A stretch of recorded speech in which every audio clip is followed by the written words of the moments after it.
Hello everyone, how are you? I hope all of you fine. चलो हमारे topic पे आते हैं हम कि आप सभी सही होंगे। आज का जो हमारा टॉपिक है, कल हमने आपको बताया था कि प्रेजेंट इंडेफिनिट टेंस को पैसिव वॉइस के अंदर कैसे चेंज किया जाता है। आज हम आपको बताएंगे प्रेजेंट कॉन्टिन्यूस टेंस को पैसिव वॉइस में कैसे चेंज किया जाता है। बिल्कुल इजी, बिल्कुल सिंपल मेथड, ज़्यादा डिटेल में जाने की जरूरत नहीं है। बिल्कुल आप प्रैक्टिस करते रहें। एक दिन की अगर आप 1 आवर या हाफ आवर भी कर लेना, इतना सफिशिएंट है। बट रूटीन में करो। आप क्या करते हो, आज पढ़ लिया और 10 डेज के बाद फिर जाके पढ़ा, तो बीच में जो गैप हो जाता है ना, उसमें जो पीछे की मेमोरी होने सारी की सारी क्या हो जाती है, स्किप हो जाती है। ठीक है, चलो बढ़ते हैं आगे।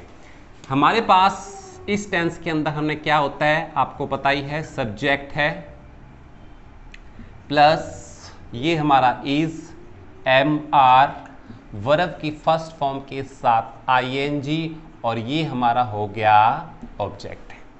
अब हमें क्या करना है, ये तो हमारा टेंस हो गया। अब हम कहते हैं सीता गाना गा रही है।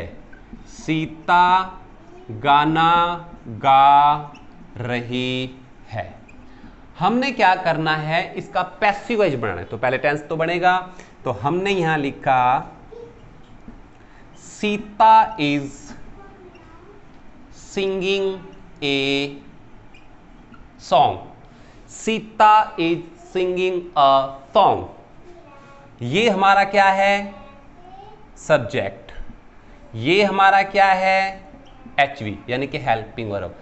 ये हमारी क्या है, वर्ब। तो ए सॉन्ग हमारा क्या है, ऑब्जेक्ट।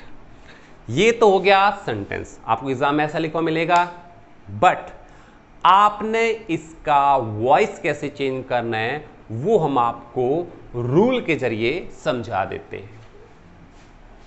तो आपने क्या करना है, सबसे पहले इसका जो फॉर्मूला है, आपने क्या करना है, ये हमारा है एक्टिव वॉइस का, इसको बोलते हैं एक्टिव वॉइस। अब हम यहां आपको बताते हैं पैसिव वॉइस का फॉर्मूला। देखिए, आप इसी फॉर्मूले से ही पैसिव वॉइस का फॉर्मूला भी बना सकते हैं। लास्ट में जो वर्ड लिखा वो सबसे पहले आ जाएगा। कोई प्रॉब्लम? कोई प्रॉब्लम नहीं। अब क्या करना है, आपका ऑब्जेक्ट आ गया, फिर हमको क्या लगाना है, helping verb, HV, helping verb, यानी कि इन तीनों में से कोई एक चीज आएगी। प्लस हमें क्या करना है, बीइंग, क्या लगाना है, बीइंग। तो इसमें नई चीज क्या आई, बीइंग। और कल वाले प्रेजेंट टेंस में क्या आई थी कि एस या ईएस है तो इजेएमआर लगाओ। इसमें ऑलरेडी इजेएमआर आपको मिलेगा। आपने क्या करना है, बीइंग लगाना है। क्या लगाना है, बीइंग लगाना है। प्लस V3 प्लस बाय, और ये हमारा लास्ट में हो गया सब्जेक्ट। इस फॉर्मूले को जब हम उल्टा कर देंगे, सब्जेक्ट उधर चला गया, ऑब्जेक्ट इधर आ गया, पैसिव वॉइस हो गया। एक सेंटेंस हम आपको करके दिखा देते हैं, ठीक है। सेंटेंस है, Radha is singing a song. अब हमने क्या करना है, इसका पैसिव वॉइस बनाना है। क्या बनाना है, इसका पैसिव वॉइस बनाना है। तो सबसे पहले हम ऑब्जेक्ट को इधर लेके आएंगे, इस रूल के अकॉर्डिंग करेंगे। तो ऑब्जेक्ट हमारा आ गया ए सॉन्ग। अब इसके साथ क्या लगेगी, helping verb, is am are में से एक चीज लगेगी। तो ए सॉन्ग के साथ क्या लगाएंगे, इज। A song is. फिर मैंने आपको लिखा था बीइंग, हमने यहां लिख दिया बीइंग। कोई problem? A song is being. फिर हम क्या लिखेंगे, वर्ब की थर्ड फॉर्म। पैसिव वॉइस का एक फॉर्मूला आपने ऑलवेज रिमेंबर करना, याद रखना है कि अगर आपके पैसिव वॉइस में वर्ब की थर्ड फॉर्म नहीं है तो वो पैसिव वॉइस नहीं हो सकता। अगर आपको कई बार पहचान करनी आ जाए, पहचान करो कि ये सेंटेंस एक्टिव वॉइस है या पैसिव वॉइस है। तब आपने सबसे पहले उस सेंटेंस के अंदर क्या चेक करना है, वर्ब चेक करना है। अगर वर्ब वहां पर थर्ड है तो वो पैसिव वॉइस है, वरना वो सेंटेंस किसी भी हालात के अंदर पैसिव वॉइस नहीं हो सकता। अंडरस्टैंड? गुड। आप बहुत अच्छे, आपको जल्दी समझ में आ जाता है।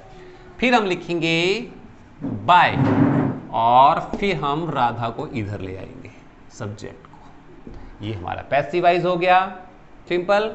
चलो अब हम इसके नेगेटिव पार्ट में चलेंगे, आपको बताएंगे कि आपने इसका पैसिव वॉइस का नेगेटिव सेंस को कैसे चेंज करना है। बेटा इंक दो। अब हम आपको बताएंगे कि इसके नेगेटिव पार्ट को कैसे चेंज किया जा सकता है।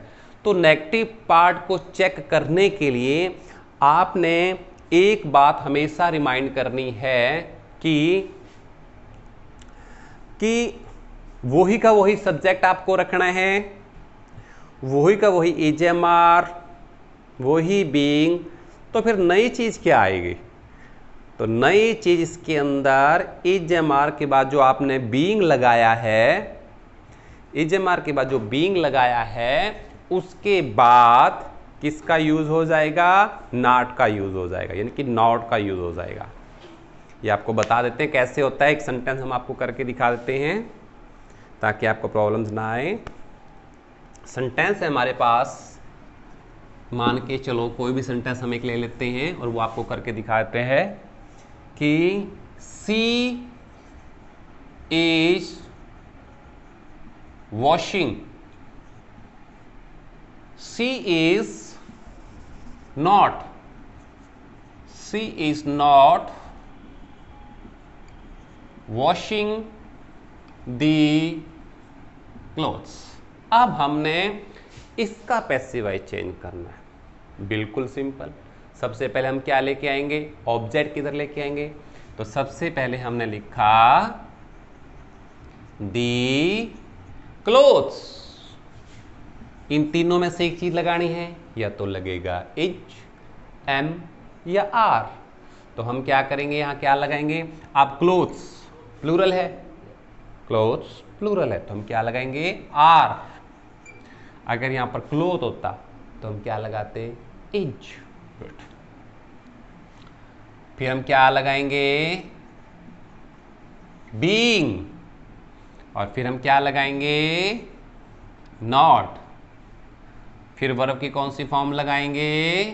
थर्ड। और फिर हम लिखेंगे बाय, और सी का क्या हो जाएगा? हर। कोई प्रॉब्लम नहीं। अब हम चलते हैं इसके इंटेरोगेटिव पार्ट्स के अंदर। तो वो हम आपको इसी का ही इंटेरोगेटिव बना के दिखा देते हैं। देखिए, इंटेरोगेटिव सेंटेंस को बनाने के लिए इनकी जगह चेंज हो जाती है। इज पहले आया, शी बाद में, बाकी सारा वही का वही। Is she washing the clothes. अब हम इसका पैसिव वॉइस बनाएंगे।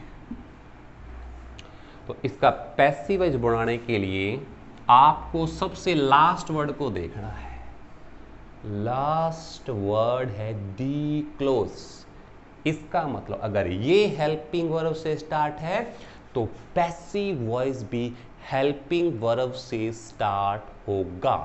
अगर कोई एक्टिव वॉइस हेल्पिंग वर्ब से स्टार्ट है तो पैसिव वॉइस भी हेल्पिंग वर्ब से स्टार्ट होता है।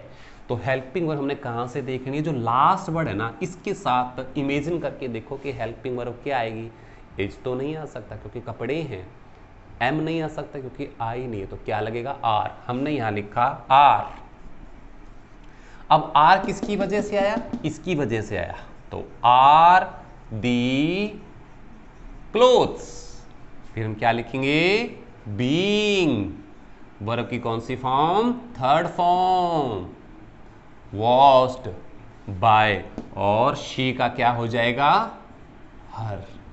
एक बात और ध्यान रखनी है, जो भी आप मेरी वीडियोस को देख रहे हैं, कि अगर आपने लास्ट में क्वेश्चन मार्क नहीं लगाया तो आपका जो सेंटेंस है वो पूरी तरह से क्या हो जाएगा?